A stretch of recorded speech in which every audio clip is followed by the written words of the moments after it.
Солтүстік Қазақстандық Есіл СК волейбол командасы Өскеменде өткен ел біріншілігінің 3-ші турында 2-ші орында жеңіп алды. Турнирлік кестенің 5-ші орнына көтерілген жерлестеріміз плей-офф кезеңіне жолдама алуды жоспарлап отыр. 14-21 ақпан күндері Өскемен қаласында волейболдан Қазақстан чемпионатының 3-ші туры өтті. Петропавлдық Есіл СК 7 кездесудің 5-інде жеңіске жетіп, турнирлік кестенің 5-ші сатысына жоғарылады. Жерлестеріміз турдың алғашқы ойында чемпионат көшбасшысы Таразбен былтырғы чемпион алматылық Буревестниктен басым түсті.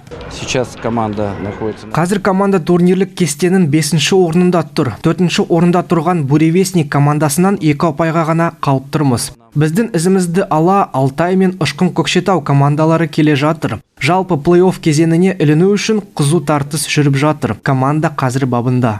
Былтырғы үздік үштіктен көрінген қызыл жарвық ұжым осы маусымды сәтсіз бастады. Оған себеп көшбасшы ойыншылардың маусым басында жарақат алуы. Солардың бірі ресейлік легионер Денис Горбачев. Өткен маусымда чемпионаттың ең үздік диагоналды шабуылшысы атанған. Жарақатынан айығып, қатарға қайта оралған шабуылшы өткен жылғы жетістікті қайталауды жоспарлап отыр.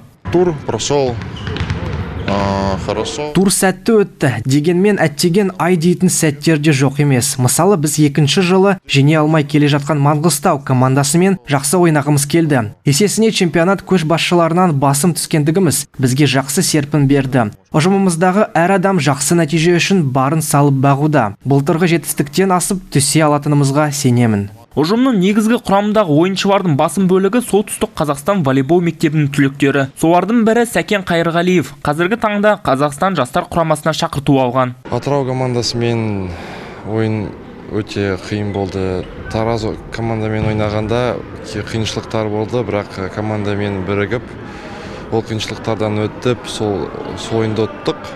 Негізі алдымызға қойған мақсатымыз плей-оффқа өту. Келесі турда тағы осындай жақсы ойынды көрсетіп, плей-оффқа өтеміз деп ойлаймын. Қазір жерлестеріміз турнирлік кестенің 5-ші орнына жайғасты. Келесі тур 20 наурыз күні Тараз қаласында бастауын алмақ. Маусымға мақсат жүлдегерлер қатарынан көріну. Әміре Ақбатай, Олег Касинов, жаңалықтар қызметі.